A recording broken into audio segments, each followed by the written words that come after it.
My name is Sarah Whitmore, and I've been delivering mail in Portland, Maine for just over 11 years. Most people think being a mail carrier is boring, just walking routes, dropping off envelopes, maybe carrying a few online shopping boxes.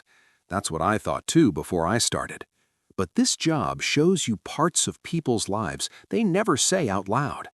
I've been chased by dogs big enough to knock me over, slipped on black ice and finished my shift with a sprained wrist, and handed over certified letters that I knew just from the look on someone's face were about to change their life in the worst way. You learn neighborhoods, who fights, who's lonely, who orders something new every single day just to have a reason to open the door. You notice the small things, decorations in windows, fading welcome mats, notes taped beside doorbells. You start to understand people without ever speaking to them. But nothing in 11 years prepared me for the package that came through our sorting facility on February 13th, 2024, the day before Valentine's Day. Valentine's season is chaos for us. You wouldn't believe how many people still send real cards.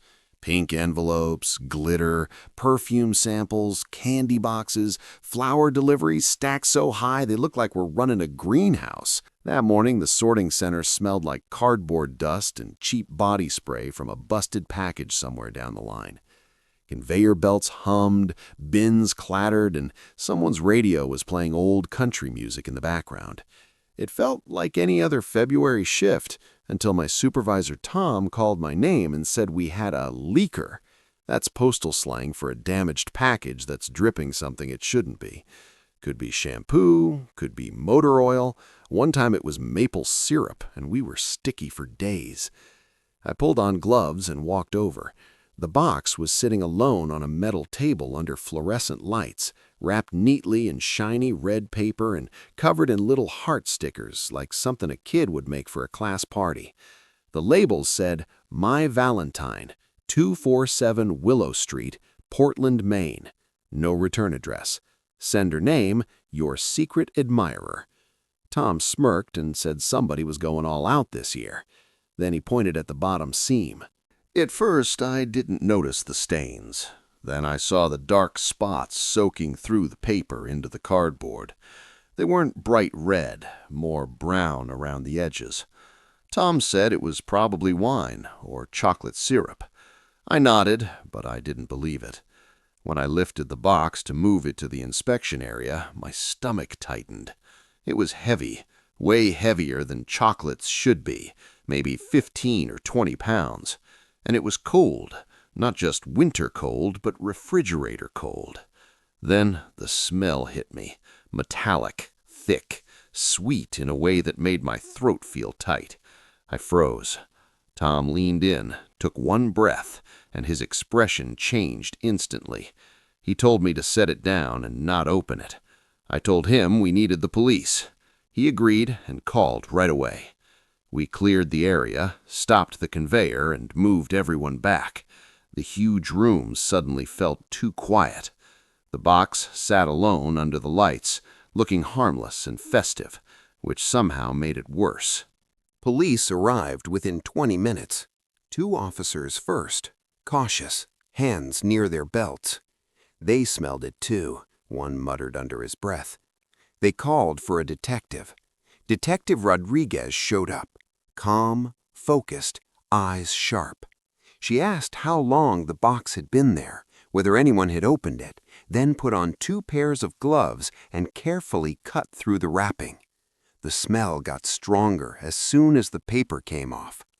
Inside were layers of plastic, and inside that was something dark red, rounded and shiny.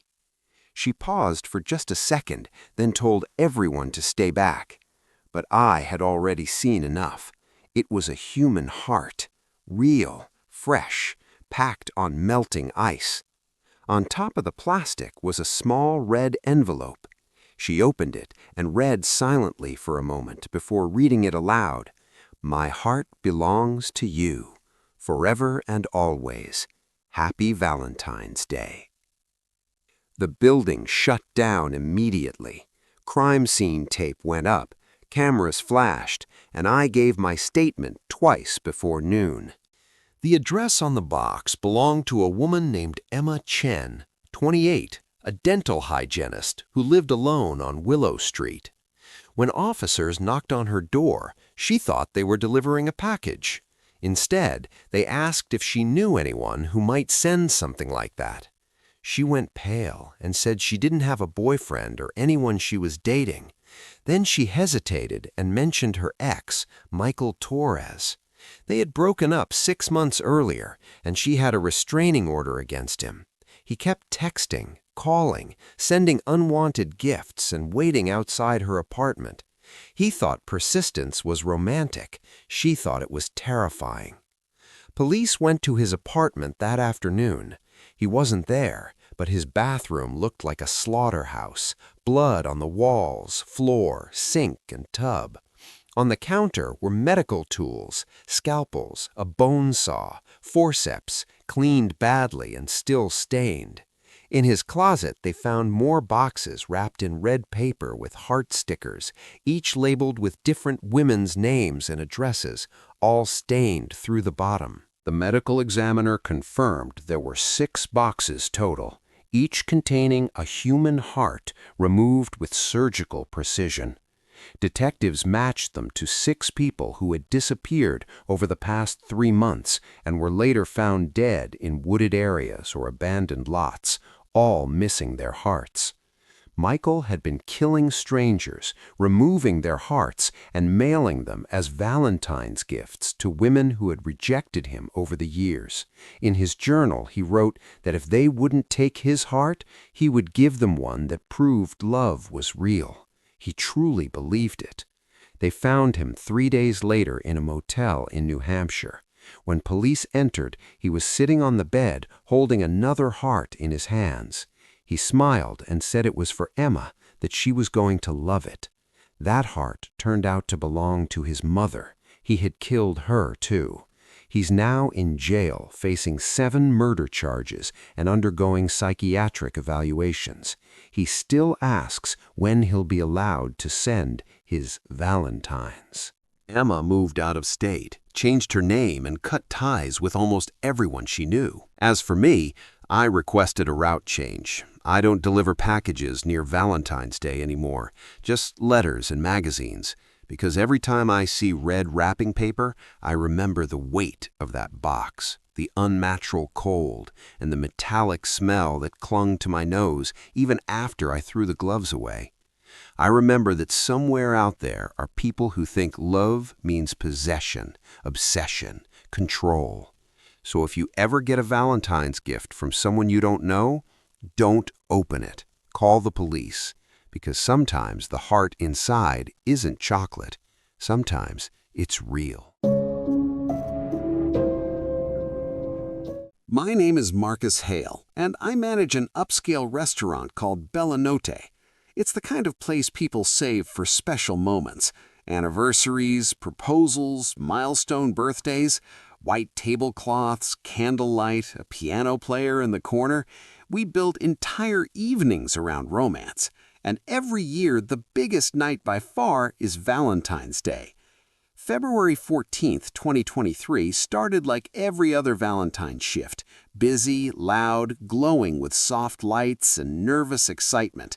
We had been fully booked for months, every table reserved, a waiting list a mile long. By early evening, the dining room smelled like butter, wine sauce, and fresh roses. My staff looked sharp, polished, ready for a night of love stories unfolding across linen and crystal. One reservation stood out. Table 12, window seat, best view in the house. It had been booked 6 months earlier under the name Anderson. A deposit had been paid, and there were detailed notes attached. Champagne on ice, a dozen long-stem roses, and a dessert plate that would read, "Will you marry me?" in chocolate script. We see proposals often, but this one had been planned with care. We made sure everything was perfect. At 7:30 p.m., the table was ready, the champagne chilled, the roses arranged just right, but no one arrived. That wasn't unusual at first. Traffic happens. Babysitters run late. Nerves get the better of people. We waited. By 7:45, there was still no sign of the Anderson party. I had the hostess call the number on the reservation. It rang and went to voicemail. A cheerful woman's voice said, "Hi, this is Jennifer. Leave a message." I left one, letting her know we were holding the table. At 8, my unease started to grow. People don't just miss their own proposal dinner. I called again, straight to voicemail. Something about it didn't sit right. 6 months of planning doesn't end in silence. I asked my assistant manager to check the payment details. The deposit had been made by credit card. On instinct, I had her contact the card company and ask them to reach the cardholder for an urgent issue. 10 minutes later, she came back looking pale. The card had been reported stolen 2 weeks earlier. The cardholder's name was Jennifer Anderson. That was the moment everything changed. The reservation had been made in her name, using her card, long before she knew it was missing. Someone else had planned this dinner. Someone else had been pretending to be her. I called the police. Officers came quickly and took all the information we had: the reservation details, the phone number, the payment method. The phone number turned out to be a prepaid burner, impossible to trace. They looked up Jennifer Anderson's address and sent officers to check on her. Her car was in the driveway. The lights were on inside. The television flickered in the living room, but she didn't answer the door. They forced entry. She was found in her bedroom, lying on top of her neatly made bed. She was dressed in a formal red dress, hair curled, makeup done as if she were about to go out for the evening. She was holding a bouquet of roses. She had been dead for about 6 hours. The medical examiner later determined she had been poisoned, likely through her morning coffee. It was slow acting. She would have felt sick, weak, maybe confused, but still able to move around. At some point, she had gotten dressed anyway. Maybe she thought she had a date. Maybe she was trying to push through, feeling unwell. Eventually, she lay down to rest and never got up. On her nightstand was a Valentine's card in a red envelope. Inside, written in careful cursive, were the words, "I've loved you from afar for so long. Tonight was supposed to be our night. But you never saw me, so now we'll be together forever. I'll see you soon, my Valentine." There was no signature. As police searched her house, they found signs someone had been inside before. Nothing dramatic, no broken locks or smashed windows, just small things: a drawer slightly open, a photo frame moved, a spare key missing. Someone had been entering her home quietly, watching her, learning her routines. Her phone and social media showed months of anonymous messages and gifts: flowers delivered to her work, chocolates left at her door, letters without return addresses. She had told friends she felt like she was being watched. She had even reported it to police, but without solid evidence, there wasn't much they could do. Security cameras in the neighborhood showed the same car parked on her street on multiple nights. It was a rental, paid for in cash with a fake ID. The trail went cold. I tried to put it behind me, but I never forgot Jennifer. Then, on Valentine's Day 2024, it happened again. Another reservation, different name, same kind of requests: window table, roses, champagne, proposal dessert. Again, no one arrived. This time, I called the police immediately. They went to the woman's home. She was dead, poisoned, dressed up, a Valentine's card on her nightstand with the same message. By 2025, there had been 3 cases, 3 women, all living alone. All had reported feeling watched. All had received unwanted gifts. And all had Valentine's Day reservations made in their names for proposal dinners they would never attend. Police believe the killer builds a fantasy relationship in his mind. He plans the perfect date, the perfect proposal. When reality doesn't match his delusion, when the woman doesn't show up to the life he imagined, he makes sure she never can. This year, for the first time in 30 years, Bellanotte closed on Valentine's Day.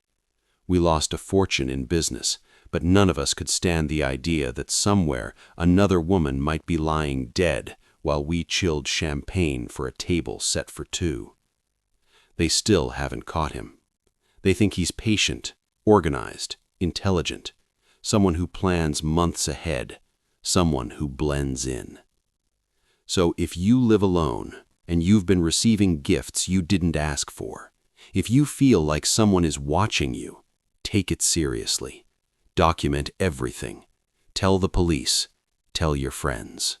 Because somewhere out there, someone might already be making a reservation in your name for a romantic dinner you never agreed to, with someone you've never met, on Valentine's Day. And if you don't show up, they may decide you never will. That's not love.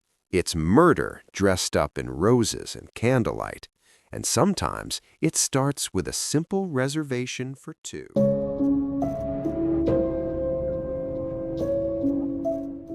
My name is Detective Linda Morrison, and I work homicide for the Chicago Police Department.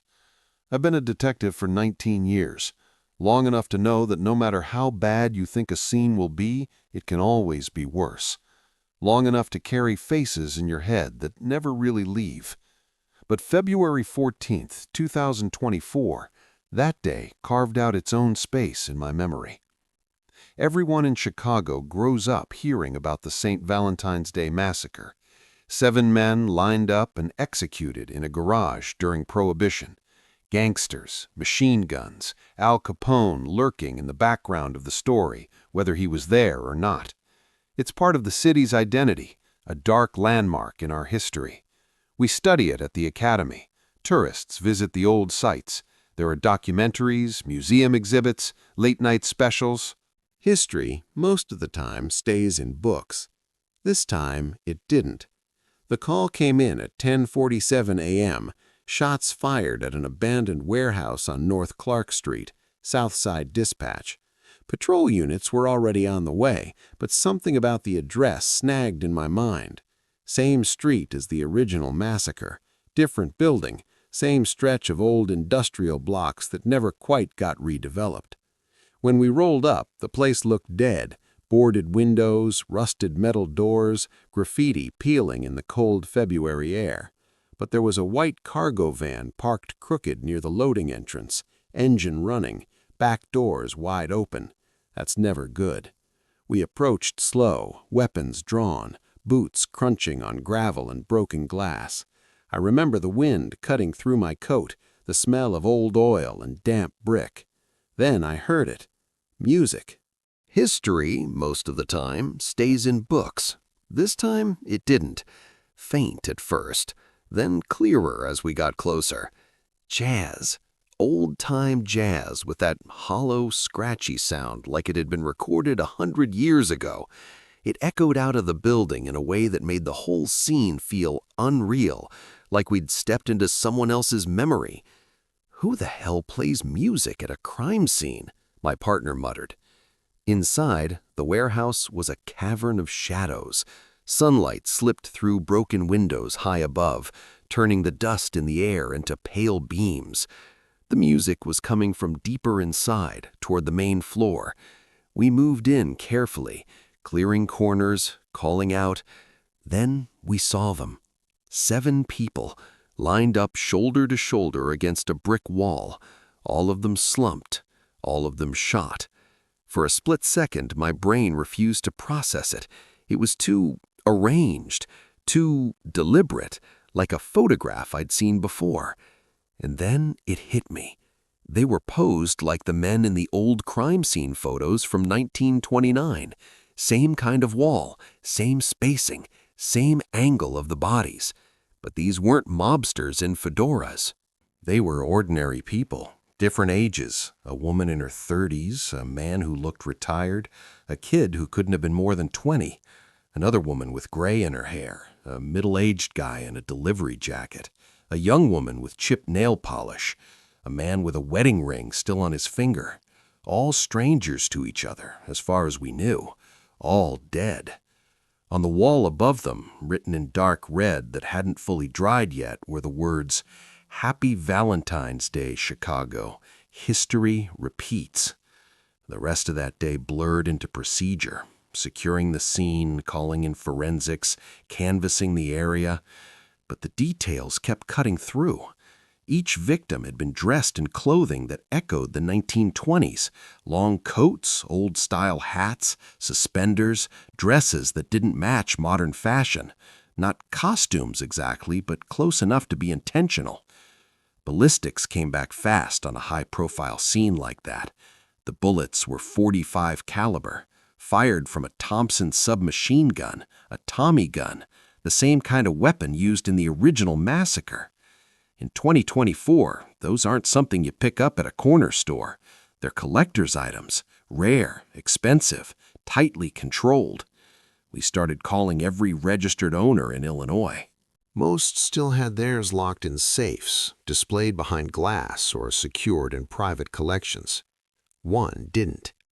A wealthy memorabilia collector out in the suburbs reported his missing when we knocked on his door with a warrant. Except he hadn't reported it stolen. He'd found a note in his gun room 3 months earlier. It read, "Borrowing this for history. Will return it on Valentine's Day." He thought it was a sick joke from one of his collector friends. He didn't want to admit he'd been storing it without proper paperwork, so he stayed quiet. Until we showed him 7 bodies in a warehouse. The victims were identified over the next 48 hours. They came from different parts of the city and suburbs, different jobs, different backgrounds, no obvious connections, except one. 2 weeks earlier, all 7 had attended the same event, a historical society lecture at the Chicago History Museum. The topic was the original St. Valentine's Day massacre. The lecture had been given by Professor David Hartman, a local historian who specialized in Prohibition-era crime. He'd been giving that talk every February for years. We brought him in.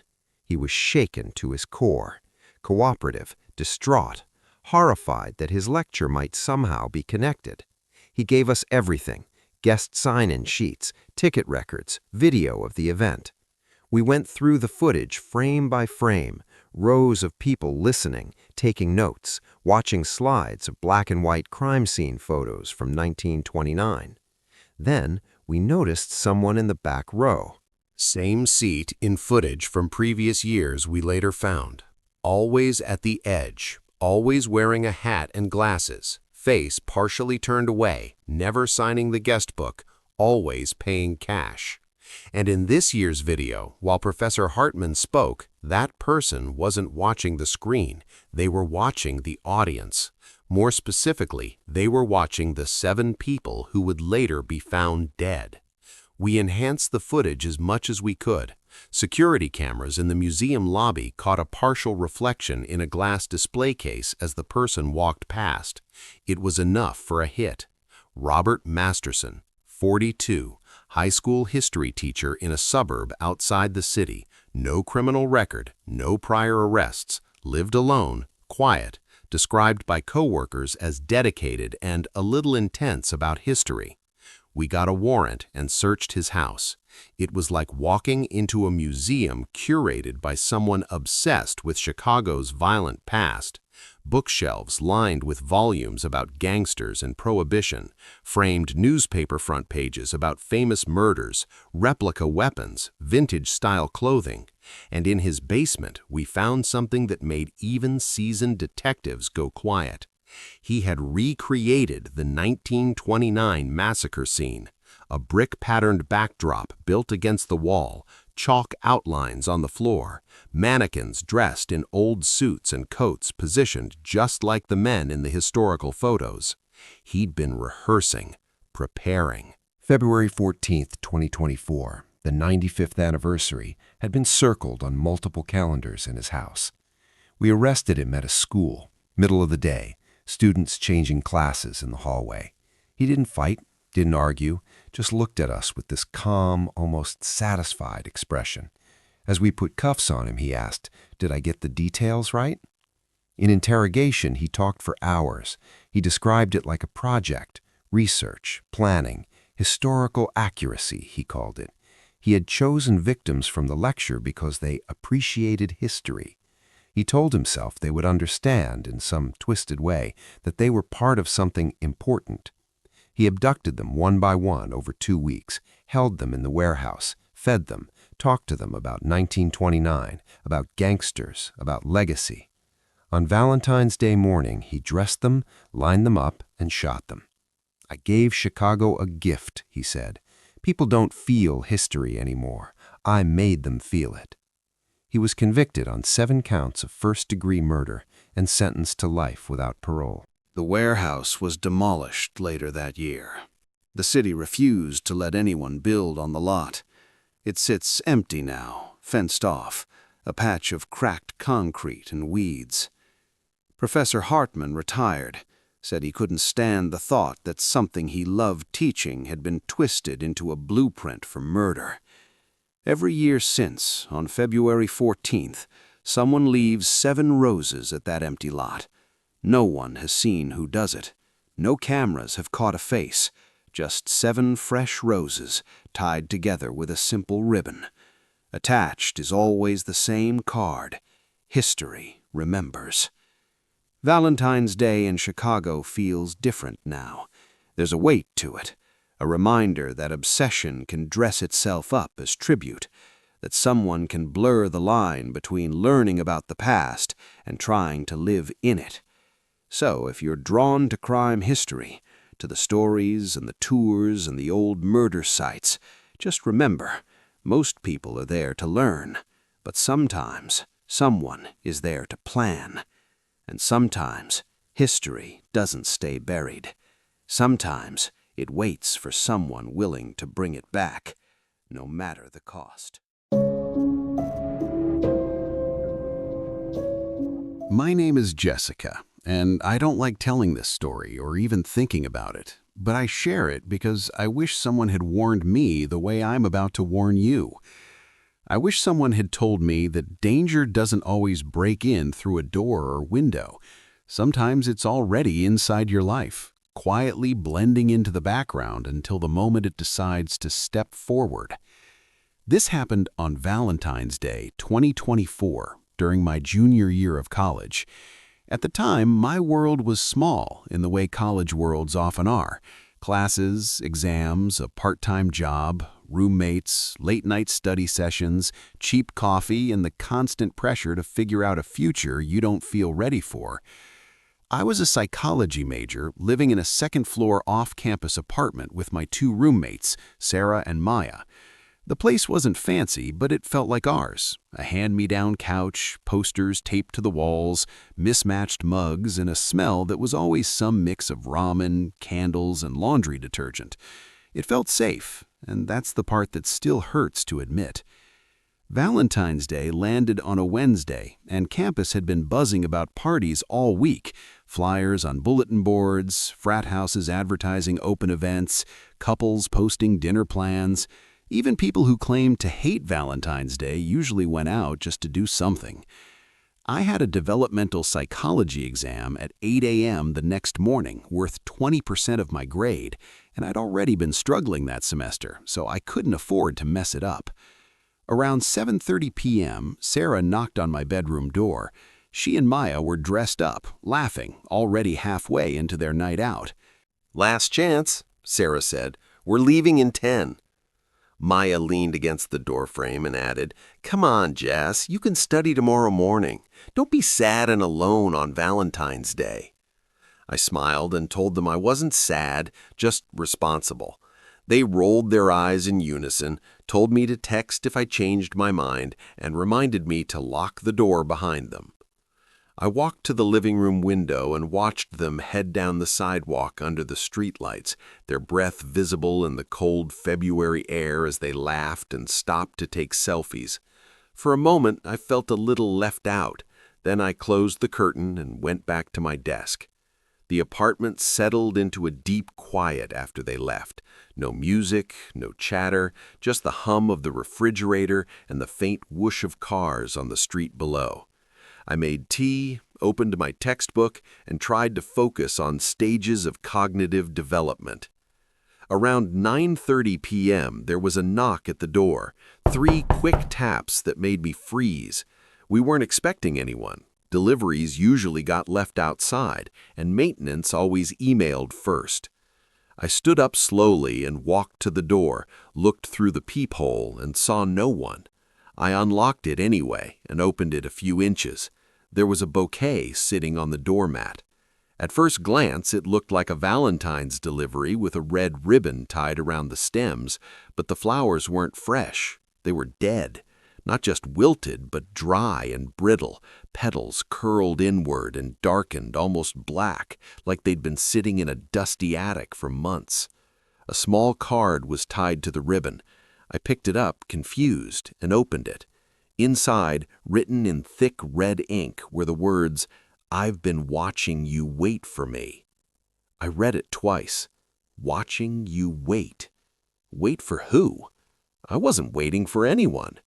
My first thought was my ex-boyfriend, Derek. We'd broken up 3 months earlier, and he'd been texting occasionally, especially around holidays, saying he missed me. It felt like something he might do, dramatic and attention-seeking. I brought the flowers inside, locked the door, and texted him a photo with a message saying the dead roses weren't funny.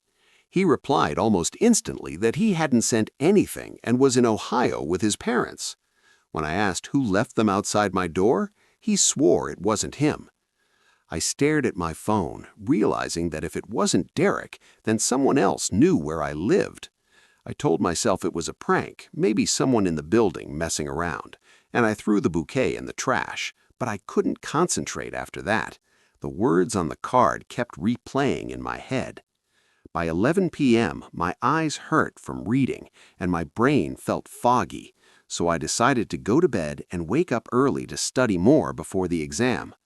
I went into the bathroom, turned on the light, and leaned toward the mirror to wash my face. That's when I saw the sticker, a small red heart right in the center of the mirror at eye level. I frowned because Sarah and Maya had put up a few decorations earlier that week, but not in the bathroom, and definitely not one single sticker placed so precisely. I reached up and peeled it off, and behind it was a hole, perfectly round, drilled straight through the mirror and into the wall behind it. My brain refused to process what I was seeing. I leaned closer. Our bathroom shared a wall with the building's utility closet, the one with pipes and wiring that only maintenance had keys for. The hole was tiny, about the size of a pencil eraser, and I could see darkness on the other side. Then I heard it, breathing, slow and steady, coming from inside the wall. Every muscle in my body locked up. My hands started shaking, but my mind went strangely calm, like time had slowed down. Someone was on the other side of that wall, and someone had been watching me. I didn't scream or make a sound. I backed away slowly, keeping my eyes on that hole. My phone was in the living room, and I walked backward out of the bathroom, grabbed it off the coffee table, and dialed 911 with numb fingers. When the dispatcher answered, my voice came out thin and shaky as I told her there was someone in my apartment, in the wall, and that I could hear them breathing. She asked for my address, and I gave it, struggling not to cry. Then I heard a sound that made my heart drop into my stomach, a door opening inside the apartment, the utility closet door, the one that should only open from the outside with a key. I didn't wait. I ran out the apartment door, down the hallway, and down the stairs without even grabbing a coat. I ran into the freezing parking lot and didn't stop until I was under the streetlights, still on the phone with the dispatcher, shaking and staring at my building like something might step out of it. Police arrived within minutes and went inside. They found him in the utility closet. He was a janitor at the university with keys to all the buildings, and he'd been living in that closet for 3 days. inside the tiny space, they found blankets, food wrappers, water bottles, and a bucket he'd been using as a toilet. They also found hundreds of photos of me, walking to class, studying in the library, sleeping in my bed, photos taken through windows and through that hole in the wall. He had a notebook filled with notes about my schedule, my habits, what time I woke up, when I showered, and when my roommates were gone. He had drilled the hole 2 weeks earlier during a fake maintenance visit and chose Valentine's Day because he knew my roommates would be out and I'd be alone. He thought it was romantic. I moved out the next morning. I couldn't stay there or even breathe in that apartment knowing he'd been inside the walls. I dropped my classes that semester because I couldn't focus or walk across campus without feeling eyes on me. I transferred schools the next year to a different state with a different phone number and no social media. But I still check every mirror, every wall, every strange noise at night because I learned something that never leaves you. Walls don't always protect you. Sometimes the danger is already inside, watching, waiting, breathing on the other side of the wall. So if something feels off in your home, don't ignore it. If you see a hole you didn't make, a sticker covering something, or any sign someone has been inside your space, trust your instincts, leave, call the police. Because the scariest part isn't knowing someone is watching, it's realizing how long they've been there and understanding you were never alone.